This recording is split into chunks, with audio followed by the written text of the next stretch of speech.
قولك وثبت لساني بجاه سيدنا محمد صلى الله عليه وسلم. Ini kalau mau live stream ya? Nanti aja. Sekarang itu nggak apa? Udah mulai. Wifi nyala? Iya pakai wifi kan. Nggak nyala. Enggak pakai kuota. Iya pakai wifi aja ada wifi. Ada wifi. Pakai wifi aja sayang. Pakai wifi aja.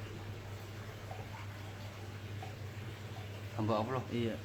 Hamba Allah. Iya. Apa? Masuk semua. Terus langsung gue hack.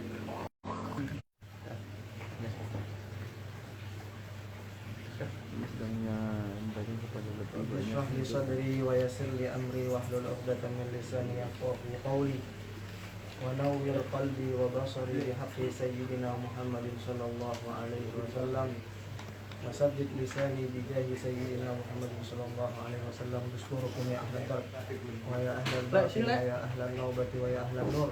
Usturukum ya ahlan darb wa ya ahlal batin wa ya ahlan nawbati wa ya ahlan nur. Usturukum ya ahlan darb wa ya ahlal batin wa ya ahlan nawbati wa ya ahlan nur. اللهم افتح علينا فتوح العارفين بحكمتك وانشر علينا رحمتك وذكرنا ما نسينا يا ذا الجلال والإكرام برحمتك يا أرحم الراحمين. Sebelum kita mulai, kita baca Fatihah terkhusus untuk ahli kubur sahibul bait. Juga kita niatkan Fatihah kita yang hadir, orang tua kita yang punya hajat, semoga Allah dikabulkan hajatnya. Yang sedang dalam kesulitan, Allah angkat kesulitannya. Yang dalam keadaan sakit, Allah angkat penyakitnya. Ala hadhihi niyyah wa ala kulli niyatin salihah wa ila hadratin Nabi sallallahu alaihi wasallam. Al-Fatihah. A'udzu billahi minasy syaithanir rajim. Bismillahir rahim. Alhamdulillahi rabbil alamin arrahmanir rahim maliki yaumiddin. Iyyaka na'budu wa iyyaka nasta'in. Ihdinas siratal mustaqim. صراط الذين أنعمت عليهم غير المغضوب عليهم ولا الضالين آمين.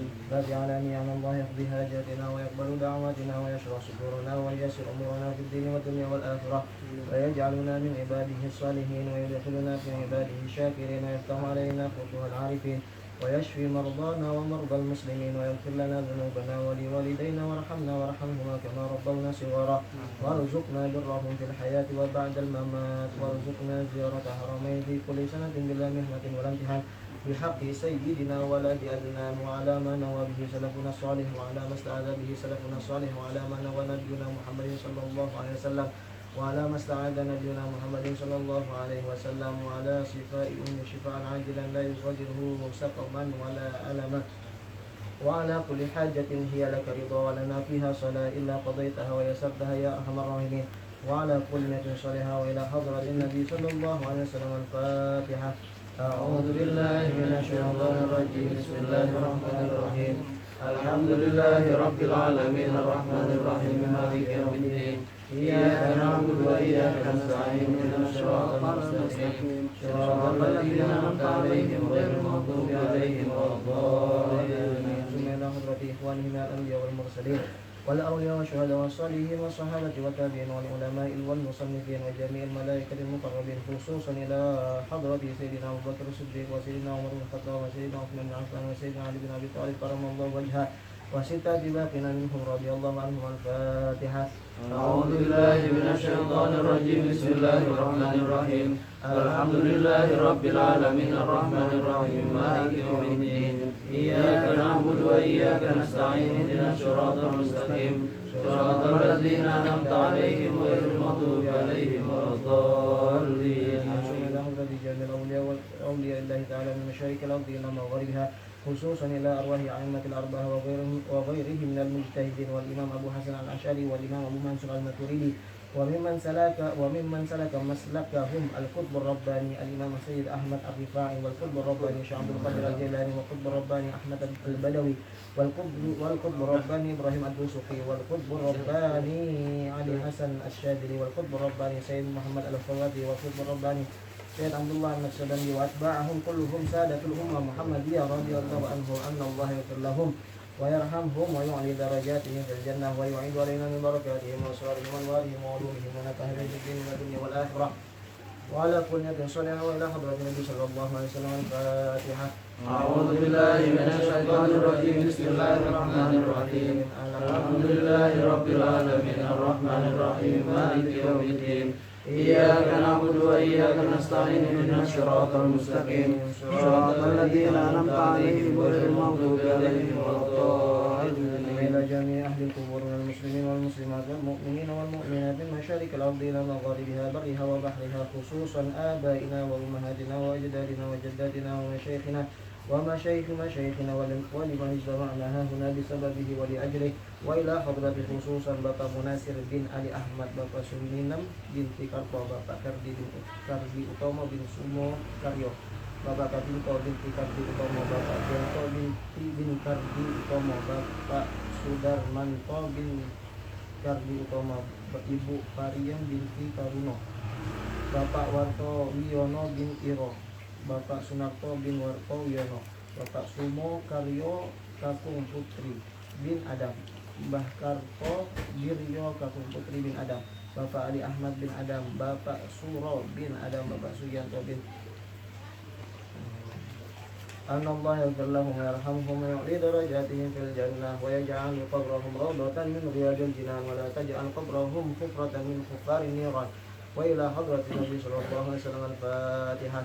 أعوذ بالله من الشيطان الرجيم بسم الله الرحمن الرحيم الحمد لله رب العالمين الرحمن الرحيم مالك يوم الدين إياك نعبد وإياك نستعين اهدنا الصراط المستقيم صراط الذين أنعمت عليهم غير المغضوب عليهم ولا الضالين آمين. أوصيكم يا معشر الإخوان عليكم بطاعة بيان إياكم أن تملوا أوقاتكم فتندموا يوم على ما فاتكم وإنما غنيمة الإنسان شبابه والحسن في التواني ما أحسن طاعة للشباني فاسعى لتقوى الله يا إخواني وأعمروا أوقاتكم بطاعة وذكر كل لحظة وساعة ومن تفوت ساعة في عمره تكن عليه حسرة في قبره ومن يقول إني صغير أصبر حتى أخاف الله حين أكبر فإن غرره إبليس وقلبه مقفل مدروس لا خير في من لم يكن صغيرا ولم يكن بعيبه بشيرا وإن أردت سنة النبي فكذبن نورنا السوء وترمنا الأشهاد كل مرشد إن القرين بالقرين يقتدي وشهوة الأغيار للقلب دواء تزيد للقلب شجاعة وقوى وصحبة الجهال داء وعمى تزيد للقلب سقيم سقما فتب إلى مولاك يا إنسان من قبل أن يفوتك الزمان يا أيها الغافل عن مولاه انظر لأي عمل تلقاه أما علمت الموت يأتي مسرعا وليس للإنسان إلا ما سعى وليس للإنسان من بعد الأجل إلا الذي قدمه من العمل يا أخلص الناس طويل الأمل مضيع العمر كثير الخيال نهره أمضاه في البطالة ولومه في الليل سرحا فادع لنا يا سامع وصيتي بالعفو والختام بشهادتي والحمد لله لها ختاما ما قام بالصلاة أو أقاما ثم الصلاة على النبي الإمام ما نهى غير الأهل والحمام وآله من بلج صباه وصحبه محبة الرياح. Puji syukur kehadirat Allah Subhanahu wa taala. Salawat bertandahkan salam mari sama-sama kita haturkan kepada junjungan kita Nabi besar Muhammad sallallahu alaihi wasallam. Nomor ini loh. Atas. Begini yang nomor.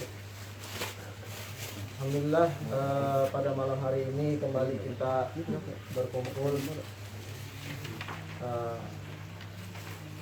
menjalankan aktivitas kegiatan kita,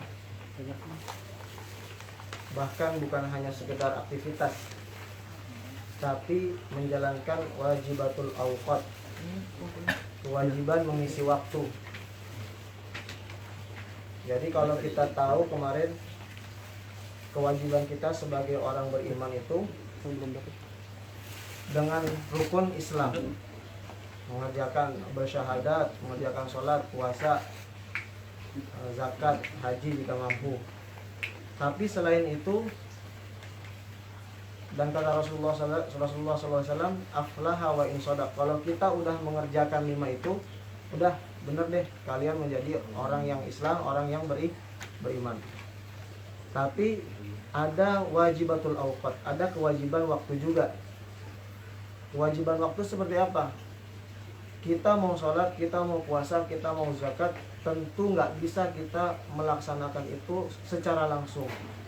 Tapi ada ilmu yang harus kita kerjakan. Maka selain melaksanakan rukun-rukun tadi, rukun Islam tadi, ada kewajiban waktu yang harus kita lakukan untuk mengetahui rukun syarat sholat, rukun syarat zakat. Maka insya Allah kumpulnya kita di sini mendapat pahala, bukan hanya pahala sunnah, tapi mendapatkan pahala wajib. Yang pertama wajibatul awqat, wajib karena mengisi waktu. Yang kedua wajib karena menuntut ilmu. Jadi double nih, kita kumpul di sini pahalanya double, mengerjakan 2 kewajiban. Wajib waktu kita kerjakan, wajib menuntut ilmu. Talabul ilmi fardhatun ala kulli muslimin wal muslimat. Menuntut ilmu hukumnya fardhah, fardu bagi kita umat muslim. Nah, akan tetapi biasanya kita kan bahas tafsir Jalalain.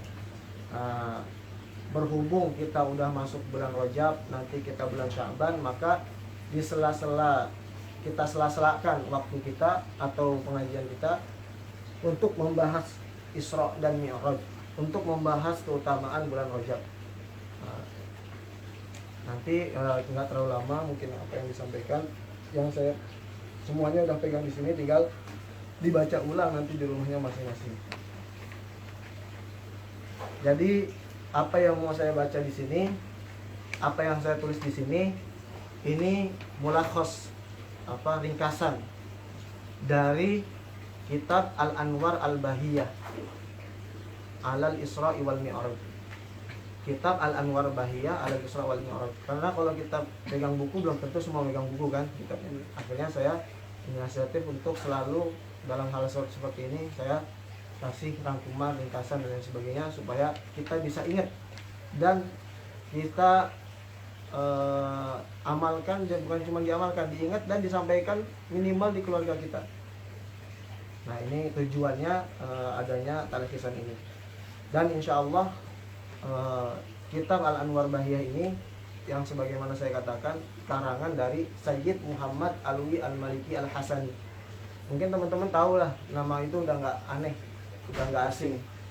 Sayyid Muhammad Alwi Al-Maliki, beliau mufti Mekah Mukarramah. Sering datang ke Indonesia, muridnya banyak di Indonesia, terutama di Jawa. Dan alhamdulillah saya punya sanad dari kitab ini sampai kepada beliau. Maka aku laku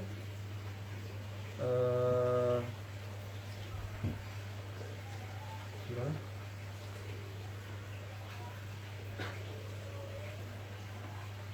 Saya lupa lagi. Rahimallahu bihi masyaikhina talaqaituhu an Syekh Usamah Al-Mansi anil Imam Muhammad Alwi Al-Maliki Al-Hasani. Jadi saya dapat kitab ini, saya mendapat ijazah kitab ini dari Sayyid Muhammad Usamah Al-Mansi. Sayyid Usamah Al-Mansi itu murid langsung dari Sayyid Muhammad Alwi Al-Maliki. Nah, ketika beliau datang ke Mesir, beliau mengijazahkan kitab-kitab karangan gurunya Sayyid Muhammad Al-Maliki kepada kita murid-muridnya. Termasuk ketika itu saya hadir. Semua kitabnya diijazahkan kepada kami. Banyak kitab-kitab beliau, salah satunya Al-Anwar Al-Bahiyah. Nanti di bulan Sya'ban ada kitabnya yang dikenal Madza fi Sya'ban, apa yang ada di bulan Sya'ban. Nah, sedikit banyak insyaallah kita akan bahas. Nah, latar belakangnya dulu. Sayyid Muhammad Alwi Al-Maliki ini beliau ulama Mekah. Kita tahu ulama di Mekah itu sarangnya Wahaboy. Sarangnya Wahaboy. Kalau ulama yang Yaman itu udah jelas mauqifnya apa, pandangannya tentang Isra Mi'raj, tentang perayaan Maulid Nabi, tentang perayaan Isra Mi'raj itu udah jelas. Mereka membolehkan, bahkan ada yang sampai kepada sunnah dan lain sebagainya, berkias kepada dalil-dalil yang lain. Nah, kalau seandainya Sayyid Muhammad Alwi Al-Maliki karena lingkungannya itu orang Wahabi, mau dibilang kayak gimana pun, dalilnya begini-begini pun, kalau dikatakan itu hadisnya dhaif, dia nggak mau terima. Kalau hadisnya dhaif nggak mau terima. Maka Sayyid Muhammad Alwi Al-Maliki dengan kecerdasannya mencari titik temu dalam setiap permasalahan, bukan hanya dalam ihtifal. Banyak dalam kitab Mafahim Yajib Antusoha, di situ banyak dijelaskan permasalahan khilafiyah yang dipermasalahkan oleh Wahaboy. Nah, cuman karena kita munasabahnya perayaan Maulid Isra Mi'raj, nanti insyaallah di musalah kita juga merayakan. Kemarin 1 Rajab kita rayakan. Gimana sih caranya beliau mencari titik temu antara Wahabi dan ahli sunnah yang membolehkan untuk merayakan Maulid, sedangkan dia kan nggak mau merayakan Maulid, merayakan Isra Mi'raj, ngapain kumpul-kumpul bid'ah gitu kan. Nah, beliau katakan dalam kitab Al-Anwar Al-Bahiyah ini, kita ini kumpul karena adat istiadat para ulama. Maka kalau selama itu adat yang baik dan tidak dimasukkan ke dalam hukum syariat, itu silahkan aja. Itu kita sebetulnya bisa bersepakat di situ. Dengan mudah beliau mengatakan seperti itu. Jadi kalau kita perdalam, hukum Islam itu ada 3. Hukum akal, hukum syariat, dan hukum adat. Nah, Islam ini mencakup atau memperhatikan 3 hukum ini. Hukum akal, hukum wajib mustahil bagi Allah, hukum wajib mustahil jaiz. Wajib bagi Allah, mustahil bagi Allah, jaiz bagi Allah gimana? Itu dalam akidah. Hukum syariat yang kita tahu wajib, mubah, makruh, sunnah, itu kan haram, ada 5 dalam mazhab Imam Syafi'i. Dalam mazhab Imam Hanafi taklif asyari itu ada 7, ditambah wajib haram lidzatihi, tahrim litanzih, makruh litanzih. Nah, itu ditambah itu sama fardhu. Jadi ada 7 di mazhab Imam Abu Hanifah. Sedangkan yang ketiga nih hukum adat. Nah, kita nggak bisa menyatukan 3 hukum ini. Yang menjadi permasalahan orang Wahabi, mereka menganggap kalau kita kumpul-kumpul itu menjadi syariat, menjadi sunnah. Sedangkan bid'ah itu menjadikan yang baru dalam syariat. Kullu bid'atin dolalah wa kullu dolatin finnar. man ahdatsa fi amrina hadza ma laysa minhu fa huwa raddun. Barang siapa yang melakukan hal baru dalam perkara agama kami, maka itu tertolak. Nah, orang Wahabi menganggap kumpul-kumpulnya kita malam nisfu Sya'ban, malam Isra Mi'raj, malam Maulid itu ini bagian dari syariat kata mereka. Nah, dari situ mereka udah salah paham sebetulnya. Nah, tapi yang benar gimana? Kita masukkan ini kepada adatul hasanah, adat yang baik, perbuatan yang baik, kebiasaan yang baik.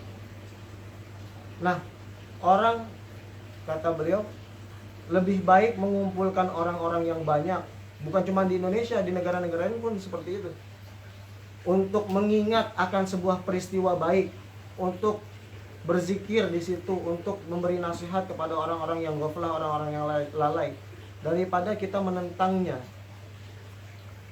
Nah, jadi di situ dalilnya.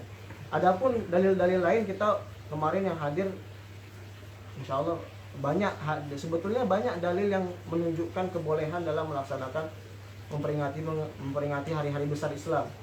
Apa dalilnya? Qul bi fadlillah wa bi rahmatihi fa bidzalika falyafrahu.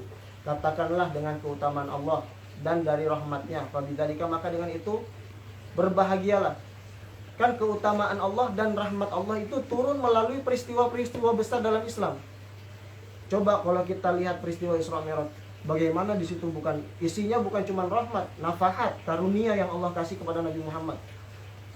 Keutamaan, bukan hanya keutamaan, lebih banyak dari sisi keutamaan, karena sesuatu yang batin menjadi zahir.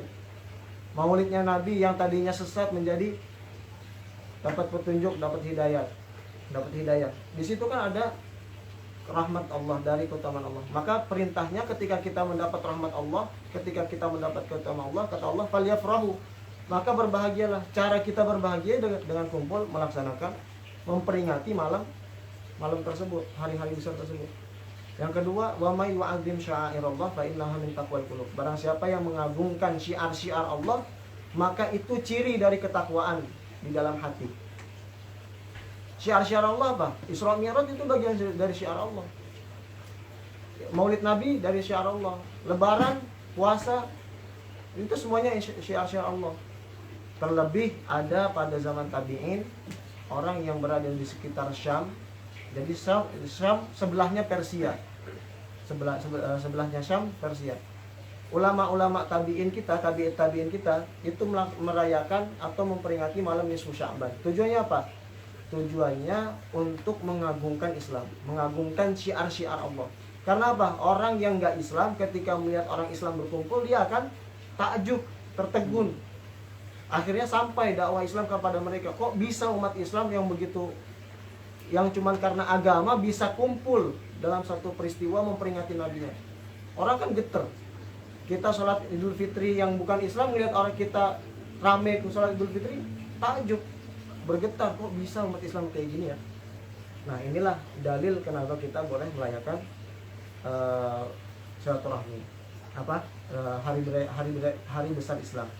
Kemudian yang kedua, kita masuk kepada pembahasan Isra dan Mi'raj. Malam ini kita bahas Isra aja. Isra, jadi ada dua peristiwa. Isra Mi'raj itu bukan satu peristiwa, dua peristiwa. Isra perjalanan malam dari Mekah, dari Masjidil Haram sampai kepada Masjidil Aqsa. Mi'raj itu dari Masjidil Aqsa sampai kepada Sidratul Muntaha. Nah, itu dua peristiwa, jadi digabung Isra dan Mi'raj. Nah, itu peristiwa yang digabung. Dan itu sabit. Jadi peristiwa Isra dan Mi'raj itu sabit, maksudnya tetap. Islam itu sudah mengukuhkan terjadinya itu benar ada. Di dalam surat apa? Nah, kita lihat tuh. Subhanalladzi asra bi 'abdihi lailan minal masjidil harami ilal masjidil aqsa alladzi barakna haulahu linuriyahu min ayatina innahu huwas samiul basir.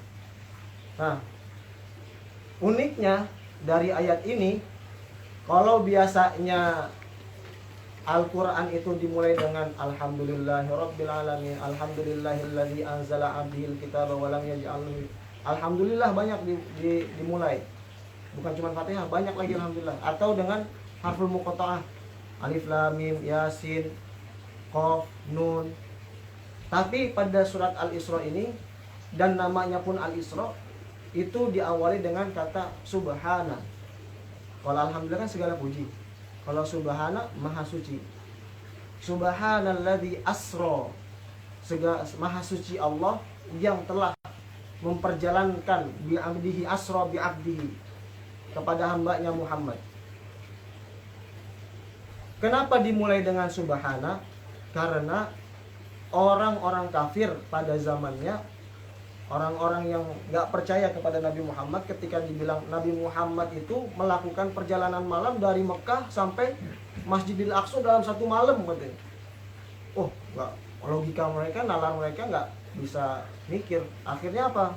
Mendustai kejadian tersebut, mendustai kejadian Isra-nya Nabi Sallallahu Alaihi Wasallam. Makanya dengan kata subhana, Allah mentanzih. Subhana itu artinya tanzih. Tanzih itu membebaskan semua kebohongan tadi dengan kata subhana. Subhanalladzi, segala maha suci Allah, suci dari kebohongan tadi yang dikatakan oleh orang-orang kafir Quraisy, orang kafir Mekah yang mengatakan, yang tidak mempercayai akan peristiwa Isra dan Mi'raj. Asra, yang telah jadi, siapa yang memperjalankan? Allah. Yang tadinya nggak mampu di akal nalar, tapi karena Allah yang memperjalankan, semuanya jadi mampu. Api yang panas aja bisa dingin, ya kan? Api yang panas aja bisa dingin. Banyak peristiwa lain terjadi karena kehendak Allah Subhanahu Wa Taala. Makanya dalam kitab Horidah Bayah dikatakan, wa may yaqul bit tab'i aw bil illah fadzaka kufrun inda ahli millah. Yang mengatakan segala sesuatu di dunia ini itu terjadi karena tabiat atau karena ilah dan sebab musabab, bahwa kufrun, dia dikatakan kafir. Kok bisa? Saya sukses karena saya bekerja, saya pintar karena saya belajar. Orang yang mengatakan tok dengan kata tersebut, dia dikatakan kafir. Kufrun inda ahli millah. Kenapa? Karena yang bikin dia sukses bukan sekedar dia bekerja. Yang bikin dia pintar bukan sekedar dia belajar, tapi karena Allah Subhanahu Wa Taala lah yang kasih dia pintar, yang kasih dia kesuksesan. Itu cuman hukum alam, hukum adat yang terjadi di alam semesta ini, yang Allah sunnatullah Allah pengennya kayak gitu. Tapi jangan lupa di belakang itu Allah lah yang mengerjakan. Makanya kalau dalam keadaan sulit kita jangan putus asa. Karena apa? Percaya Allah yang bantu, Allah yang nolong. Kita perbaiki sholat kita, nanti kita dibantu Allah SWT. Nah, begitu juga tentang peristiwa Isra Mi'raj ini. Jarak yang begitu jauh dari Mekah sampai Masjidil Aqsa, melewati beberapa negara, ribuan kilometer, sampai dalam sekejap mata. Urusannya siapa yang bikin kayak gitu? Urusannya Allah. Allah yang punya alam ini. Allah dalam istilah tasawuf itu tayyul ard, melipat bumi. Kan kita sering dengar tuh karomah-karomahnya wali-wali Songo dan lain sebagainya. Tadinya di sini, tiba-tiba di sini, tadinya di sini. Itu namanya tayyul ard. Bumi dilipat sama Allah sama dia. Untuk beliau. Nah, begitu juga subhanalladzi asra bi 'abdi. Bukan hanya dilipat, tapi nanti kita tahu di situ Rasulullah naik kendaraan yang namanya buraq. Jadi dibebaskan apa yang dikatakan orang-orang kafir Quraisy itu tentang kebohongan, kedustaan mereka atau ittiham, tuduhan mereka bahwasanya Nabi Muhammad itu berbohong. Subhanalladzi asra, yang telah memperjalankan hambanya lailan, malam hari, minal masjidil haram ilal masjidil aqsa. Nah, jadi Isra itu perjalanan malam dalam bahasanya. Makanya dalam kitab Aqidatul Awam kan, wa qabla hijratin nabiyil Isra min Makkatin lailan liqudsi yudra. Jadi perjalanan malam, Isra itu perjalanan malam. Dan malam itu dalam Islam punya nilai tersendiri. Maulid Nabi itu malam, Lailatul Qadar itu malam, Nisfu Sya'ban itu malam. Apalagi peristiwa-peristiwa besar yang agung dalam sejarah Islam itu banyak dilakukan malam hari. Wa minal laili, makanya di Quran juga dikatakan wa minal laili fatahajjat bihi, malam hari ayo tahajud, kata Allah. Nisfahu awinkus minhu qalila, sebagian malam yuk bangun, kalau nggak bisa sebagian sedikitnya aja dah. Itu kata Allah SWT. Jadi malam hari itu waktunya istirahat memang, tapi ada kemuliaan tersendiri pada waktu malam. Minal Masjidil Haram ilal Masjidil Aqsa alladzi barakna haulahu linuriyahu min ayatina, yang kami berkahi sekelilingnya dan kami berikan tanda-tanda kekuasaan kami. Innahu huwas samiul basir. Barakna haulahu, nanti kita ketahui di akhir tuh Allah pengen memperlihatkan kepada Nabi SAW banyak peristiwa dalam Isra Mi'raj.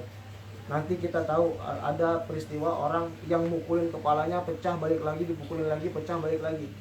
Orang yang mencium wanginya harum semerbak itu dari mana, dan lain sebagainya nanti kita bahas di akhir. Nah, ini ayat-ayat kekuasaan Allah yang Allah perlihatkan kepada Nabi Muhammad SAW. Innahu hasanil basir, ialah yang maha mendengar dan maha melihat.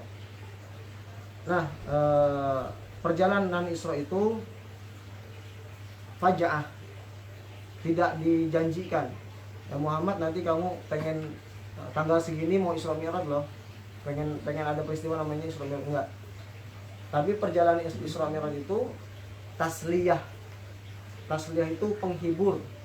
Untuk siapa? Untuk Nabi besar Muhammad SAW. Ketika Nabi Muhammad gundah, ketika Nabi SAW lagi sedih, karena apa? Karena pamannya meninggal, istrinya meninggal, orang kafir pada musuhin dia. Akhirnya Allah kasih hiburan. Nah, begitu juga kita. Ini setiap perjalanan sejarah Islam itu kalau kita perhatikan ada contoh buat kita semua. Kita lagi gundah, kita lagi bingung, kita lagi gelisah, lagi sedih. Apa yang harus kita lakukan? Jalan-jalan. Healing. Healing caranya. Nah, ini juga yang pengen ada makna seperti tersirat seperti itu yang pengen disampaikan juga kepada kita. Nah, itu yang nomor satu. Isra dimulai dari oleh malaikat Jibril dari rumah Nabi. Jadi malaikat Jibril datang ke rumah Nabi. Nah, ini riwayat. Jadi semua peristiwa ini tuh disebutkan dalam hadis. Jadi kalau dalam kitab Al-Anwar Bahiyah ini disebutkan ceritanya, ada kitab lain As-Sirajul Munir namanya. Itu di semua riwayat hadis dikumpulin tentang Isra dan Mi'raj. Riwayat hadis tentang Isra dan Mi'raj disusun sehingga dengan membaca hadis itu kita kayak baca cerita. Padahal itu isinya hadis semua. Nah, cuman ini ringkasan juga dari beliau. Jadi malaikat Jibril datang ke rumah Nabi, langsung dibawa ke Masjidil Haram. Jadi nggak langsung dari rumah ke Masjidil Aqsa, enggak, di Masjidil Haram dulu. Kemudian dibawa ke Hijr Ismail. Kemudian ada peristiwa yang namanya Syaqqus Sadr. Dadanya Nabi SAW itu dibelah. Nah, itu langsung yang kedua. Syaqqus Sadr, peristiwa Syaqqus Sadr itu hati itu ya, bukan hari, dilakukan 3 kali dengan air zam-zam. Jadi diambil hatinya Rasulullah SAW, kemudian disiram dengan air zam-zam, dibersihkan. Peristiwa itu dibantu oleh malaikat Mikail. Nah, sebelum kita lanjut, coba nih kita yang dengerin peristiwa ini, hadirin kayak kita lagi nyaksikan peristiwa itu. Jadi ada makna yang masuk ke dalam hati kita. Kita hadirkan ihsan kita. Kalau kita nggak bisa merasakan Allah melihat kita, melihat Allah, kita rasakan Allah melihat kita. Nah, hal ini juga, ayo berfantasi dah. Dalam hal seperti ini kita berfantasi. Jadi dibantu oleh malaikat Jibril, Rasulullah dibawa, dibelah dadanya Rasulullah SAW. Nah, tujuannya untuk apa? Tujuannya untuk menghilangkan khatus syaitan, garisnya setan. Jadi setan itu terkadang masuk ke dalam relung jiwa kita melalui apa? Melalui aliran darah. Nasyaitana yajri majrad dam, melalui aliran darah. Maka dengan peristiwa Syaqqus Sadr itu dibersihkan dengan air zam-zam itu pengen dibersihkan khatus syaitan, lintasannya setan buat masuk ke hati Rasulullah tuh dihapus, dibersihkan. Adapun peristiwa Isra peristiwa Syaqqus Sadr, dibelahnya, dibersihkannya hati Nabi SAW itu ada 4 kali. Jadi dalam masa kehidupan Nabi, Rasulullah tuh melewati 4 kali pernah dicuci hatinya. Yang pertama ketika beliau kecil, saat beliau di Bani Sa'adah. Nah, itu mungkin ketika Rasulullah disusui Halimah, kan Rasulullah main tuh. Ketika main tiba-tiba ada yang datang bawa Rasulullah sama anaknya Halimah. Anaknya Halimah takut, kabur ke rumahnya, ngadu. Tadi saya lihat Rasulullah di bawah ini. Nah, itu peristiwa syaqqu sadr. Nah, dalam riwayat lain dikatakan lintasan seton yang dibersihkan itu pada beliau kecil. Jadi bukan yang dihapus, yang dibersihkan ketika masa Isra Mi'raj itu bukan khotus syaitan. Bukan lagi khotus syaitan, karena hati Rasulullah sudah bersih dari kecilnya. Jadi Nabi itu dalam pemahaman akidah kita harus meyakini Nabi itu baroah dari segala sesuatu, dari dosa, dari maksiat. Nabi itu semuanya terbebas dari itu. Karena apa? Karena kan Nabi bawa risalah ketuhanan. Kalau dari kecilnya maksiat sampai besar ketika dakwah, lu dulu kecilnya gitu. Banyak kan orang-orang gitu. Lihat orang yang ceramah, saya misalnya sama Putra dulu main petak umpet kan, maling-maling, cengin terus saya sama Putra.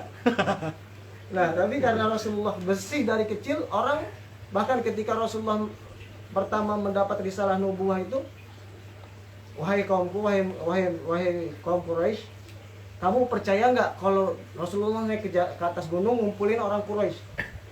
Kamu percaya nggak kalau di belakang gunung ini ada pasukan perang yang mau menyerang kita? Kalau saya mengatakan seperti itu, sodakna ya Muhammad, kami percaya ya, karena Rasulullah dikenal Al-Amin, Maha Jujur, yang jujur. Nah itu, jadi dari kecil Rasulullah SAW itu sudah dibersihkan. Ketika berumur 10 tahun yang kedua, kemudian yang ketiga, ketika diutus atau ketika beliau mendapat wahyu. Ada dua riwayat, ketika diutus atau mendapat wahyu. Tujuannya apa? Ketika pengen diutus menjadi rasul itu kan, atau mendapat wahyu itu kan berat. Ketemu malaikat berat. Ya, ketemu malaikat itu berat. Kita aja ketemu kuntilanak keringetan, apalagi ketemu malaikat. Nah, maka untuk mempersiapkan hal seperti itu cuci hati Rasulullah SAW. Adapun ketika Isra Mi'raj, kenapa dibelah lagi dan dibersihkan lagi hati Rasulullah SAW? Dalam riwayat mala'at hikman wa imana. Ketika itu hati Rasulullah bukan dicuci, bukan dibersihkan dari khotus syaitan, tapi untuk memenuhi hatinya dengan keimanan dan hikmah. Karena mau ketemu siapa? Persiapan pengen ketemu Allah. Nah, maka dalam sebuah syair dikatakan ma akhrajal amlaku min qalbihi ada walakinnahum zaduhu tuhran ala tuhrin. Nah, dalam sebuah syair ulama kita mengatakan malaikat itu ketika syaqqu sadr bukan pengen mengeluarkan kotoran dari hati Rasulullah. Rasulullah udah bersih hatinya, nggak perlu dibersihin lagi. Tapi pengen membersihkan sesuatu yang udah bersih. Walakinnahum zadu tuhran ala tuhrin. Membersihkan, dibersihin lagi. Kayak wudu, kita kan wudu, kemudian wudu lagi tuh dapat pahala lagi tuh. Al wudu alal wudu'i nurun ala nuri. Wudu di atas wudu, kita udah wudu. Kemudian sholat, abis itu kemana-mana, nggak batal nih wudu kita. Wudu lagi nggak? Boleh kita wudu lagi. Untuk sholat lagi. Nah, itu jadi cahaya di atas cahaya.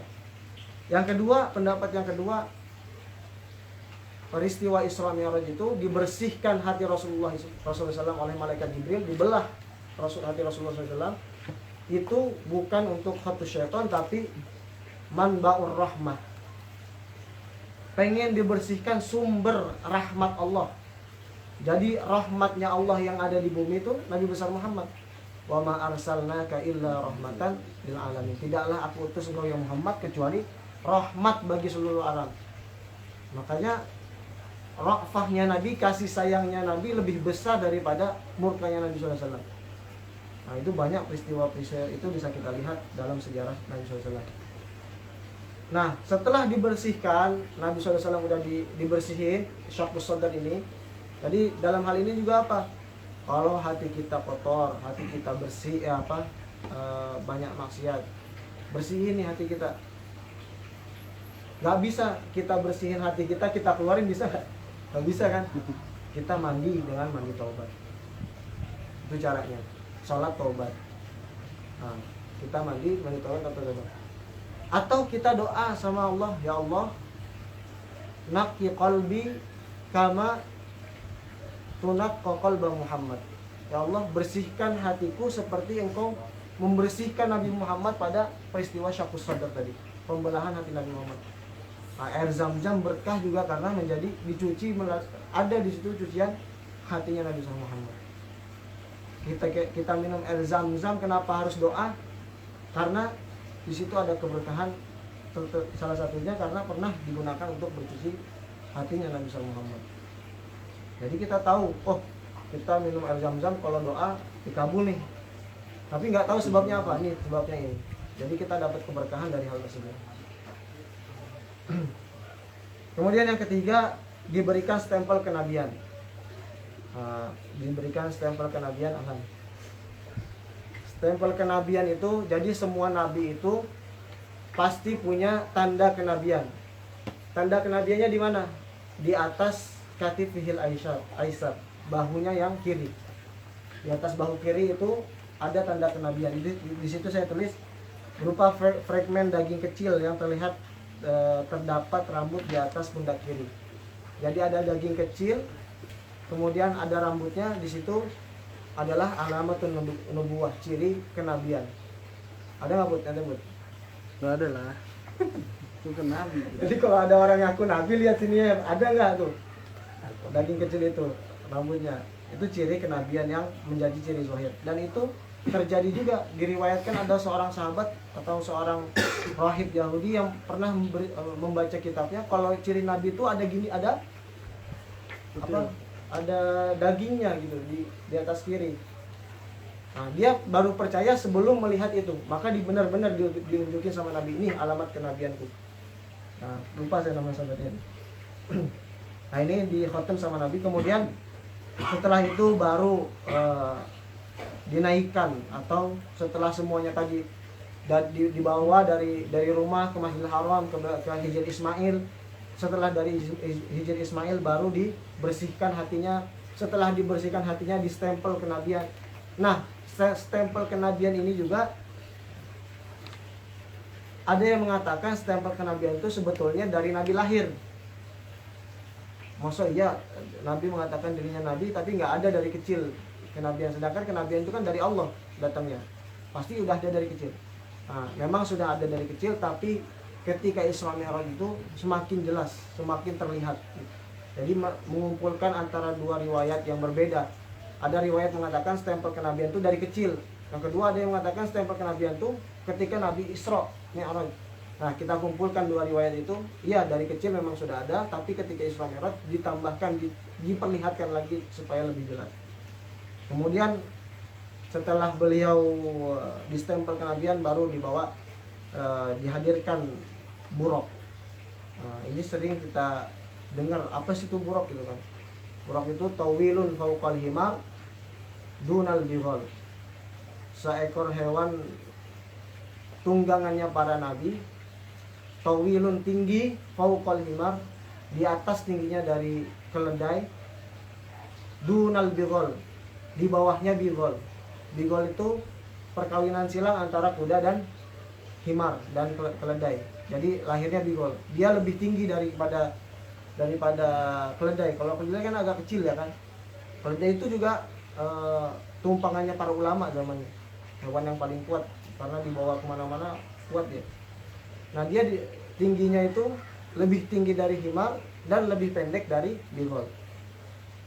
Warnanya apa? Warnanya putih. Makanya buraq itu ada yang berasal dari kata secara bahasa Arab, namanya di bahasa Arab kan itu artinya putih. Ada yang mengatakan buraq itu artinya kilat. Jadi ada dua perkataan. Putih karena warnanya putih, ashraf al-laun, mulia, paling mulia warna itu warna putih. Kalau dalam kitab Al-Anwar Bahiri dikatakan itu. Yang kedua, buraq itu artinya kilat karena kecepatannya seperti kilat.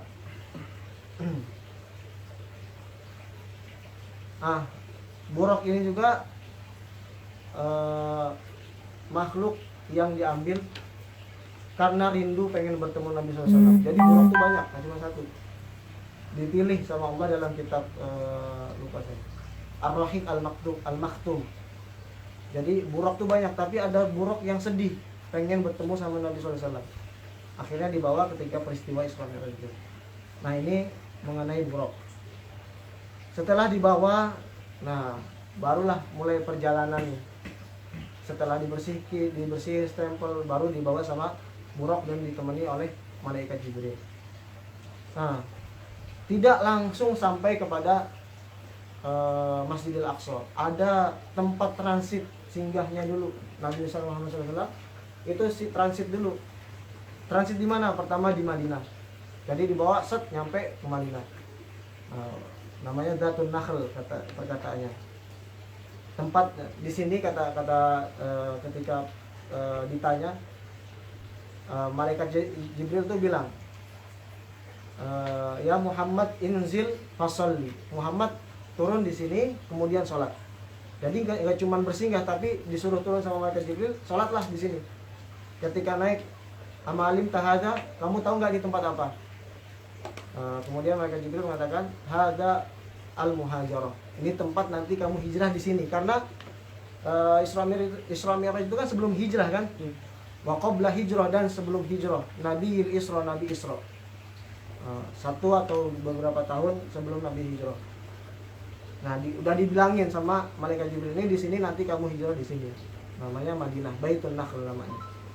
Kemudian pindah ilal Madian. Madian pohonnya Musa, Nabi Musa ketika diusir, kemudian dalam Quran dikatakan, Rabbi lima anzalta ilayya khairan fakir. Kenapa kok saya kayak gini banget gitu, ngenes.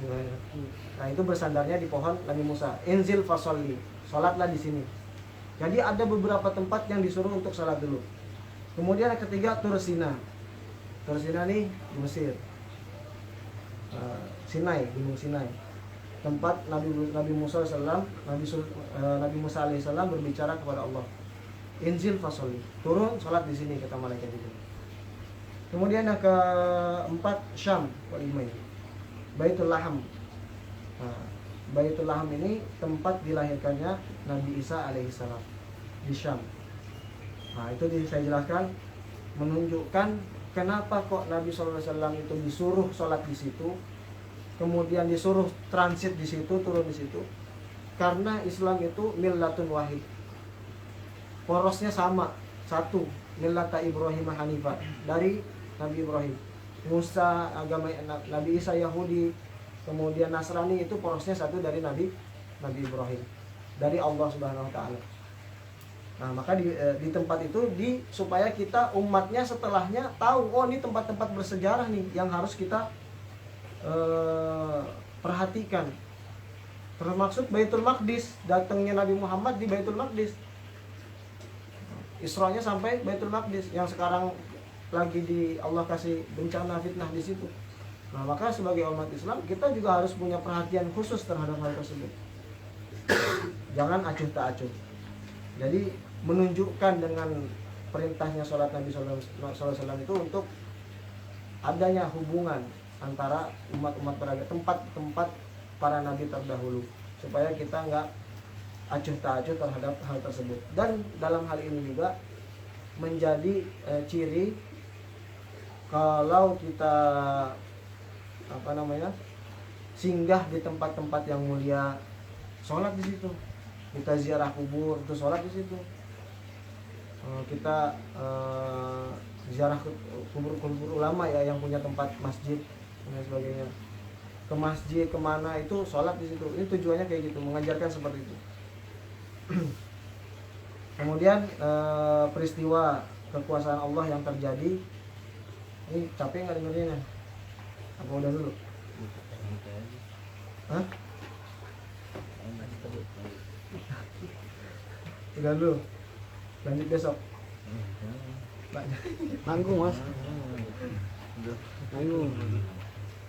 Peristiwa kekuasaan Allah yang terjadi itu bukan hanya ketika peristiwa Isra itu tidak langsung sampai, tapi ada beberapa hal yang Allah tunjukkan kepada Nabi Muhammad dalam peristiwa Isra. Yang pertama, Ifrit.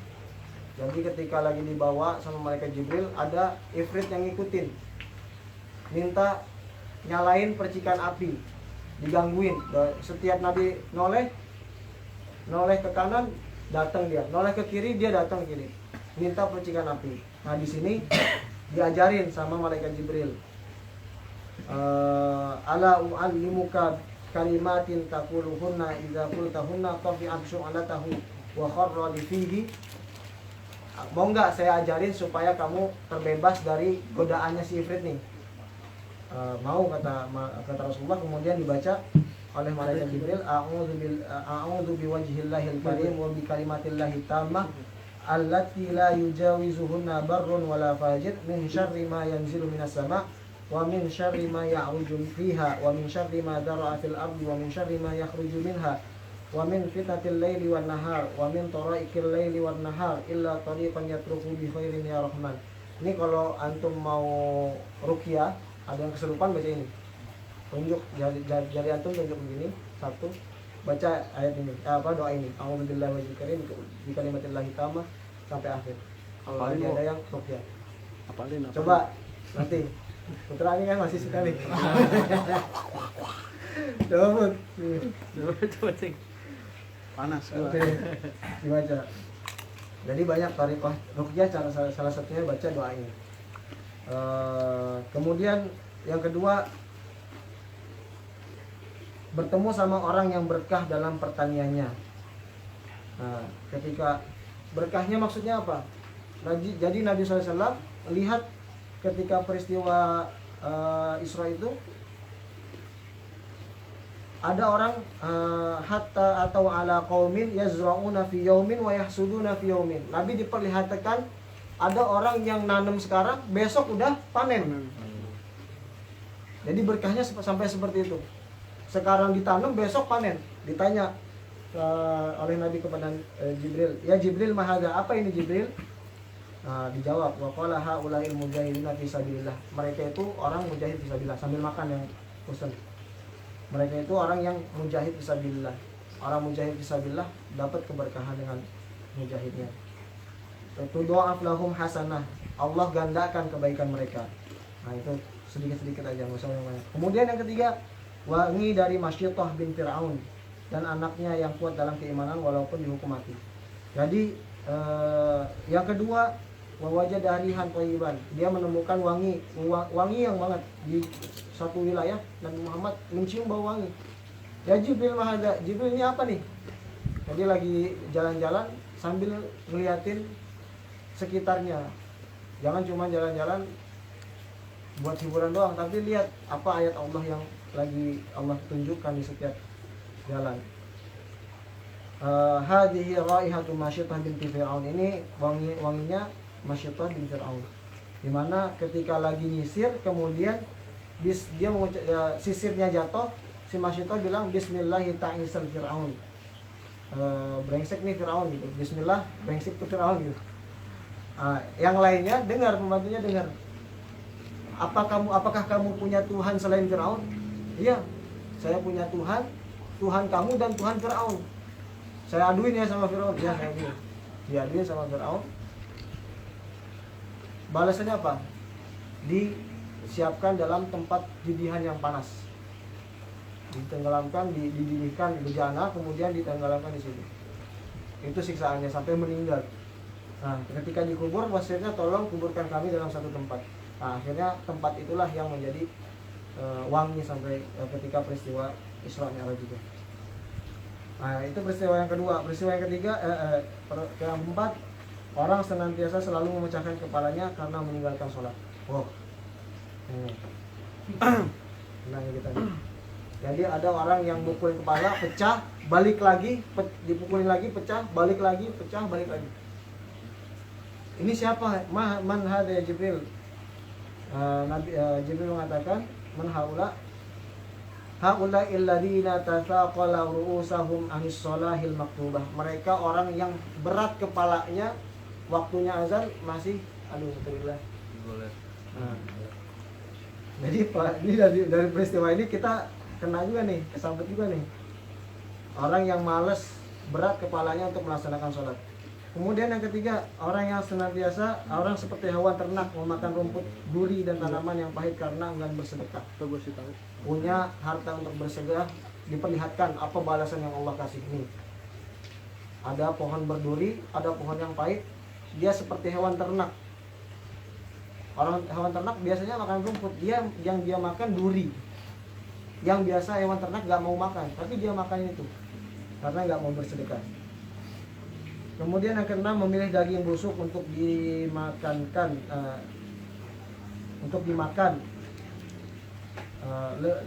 Jadi ada dua daging, yang satu nadij matang, yang satu busuk. Dia lebih memilih yang busuk. Karena apa? Ada dua perempuan yang halal dan perempuan yang haram. Dia lebih memilih yang haram. Jadi dua daging tadi, yang matang itu seperti yang halal, yang busuk seperti yang haram. Dia lebih memilih untuk berselingkuh dengan yang haram. Allah siapkan daging busuk nanti. 7, itu mendapati kayu yang membakar segala yang melewatinya. Jadi ketika ada orang yang lewat kayu itu terbakar, orang tersebut terbakar. Nah, ini balasan untuk orang yang seperti apa? Orang yang mencuri, orang yang menodong di jalan, begal. Nah, itu balasannya kayak gitu tuh. Kemudian yang ke-8, berenang dalam sungai darah dan dilempari batu. Jadi ada orang berenang dalam sungai darah, sungainya itu dari darah, lagi berenang dilemparin batu. Nah, itu balasan orang yang senang riba. Yang 9, orang yang motong lidahnya terus menerus, balasan untuk penceramah yang tidak mengamalkan. Nah, ini nih hati-hati nih, terutama yang ngomong. Nah, ini penceramah yang tidak mengamalkan, dia orang yang terus lidahnya dipotong, balik lagi dipotong. Itu semua peristiwa itu dalam hadis disebutkan. Ini hadisnya di sini, saya ringkas di sini. Yang ke-10, orang yang mencakar kulitnya dengan kuku besi. Jadi kukunya itu dari besi. Allah jadikan kukunya dari besi. Balasan bagi orang yang menghibah tapi tidak amanah. Orang yang suka udah ngasih sesuatu tapi dia ambil lagi. Kemudian orang yang suka makan hak orang lain, itu seperti itu juga. Yang 11, orang yang membawa ikat kayu bakar tapi tidak mampu membawanya, seperti orang yang tidak amanah juga. Dia udah berkata dia udah amanahin ini diamanahkan untuk membawa ini sama orang, dia amanahkan begini banyak ya, sama kayak pemerintah, ustadz dan lain sebagainya, kan diamanahkan untuk kayak gini, tapi tidak bisa menjalankan amanahnya. Itu seperti orang yang membawa ikat kayu bakar tapi nggak bisa. Kayu bakar itu kan seperti amal ibadah, tapi dia nggak bisa untuk dibawa amal tersebut. Dan banyak lagi peristiwa-peristiwa yang terjadi. Salah satu yang menjadi peristiwanya itu, yang menjadi tambahan di sini yang nggak saya tulis. Pernah suatu ketika dalam peristiwa tersebut Rasulullah mendapatkan suatu tempat wadin, suatu lembah yang ada wangi, ada wangi banget. Terus ditanya sama Rasulullah kepada mereka, ini bau apa? Hadza raihatul jannah. Kemudian dia mendengar suara. Kemudian dikatakan sama malaikat Jibril, ini suaranya surga. Nabi Muhammad minta, ya Allah, ini tolong kasih kepada saya, kepada umat saya sudah lelah dalam beribadah, saya sudah kayak gini, tolong bantu dalam mencapai surga. Maka diberikan surga. Kemudian melewati sebuah lembah, mencium bau yang tidak enak, kemudian mendengar teriakan yang bising. Ditanya sama malaikat Jibril, ini pendengaran apa, ini suara apa? Ini suara orang yang ada di neraka, ini suara neraka. Tolong, orang-orang kafir ini udah sebanyak menghinaku, menghukumku dan lain sebagainya, menyakitiku, maka tolong kasih ini buat mereka. Allah kasih ini buat mereka. Itu doa Nabi Muhammad ketika malam Isra dan pada peristiwa Isra. Kemudian ketika sampai di Baitul Maqdis, Nabi Muhammad SAW dikumpulkan oleh malaikat Jibril azan. Setelah malaikat Jibril azan, turun semua arwah kumpul, arwah malaikat, arwah mursalin kumpul. Faqaddamahu Jibril, kemudian dimajukan oleh Jibril Rasulullah dan menjadi imam dalam sholatnya ketika di Baitul Maqdis. Nah, itu peristiwa menunjukkan bahwasanya tilkar rusulu faddalna ba'dahum ala ba'd. Di antara para rasul itu ada Allah agungkan peristiwanya. Di antara rasul dan rasul itu punya keutamaan masing-masing. Minhum man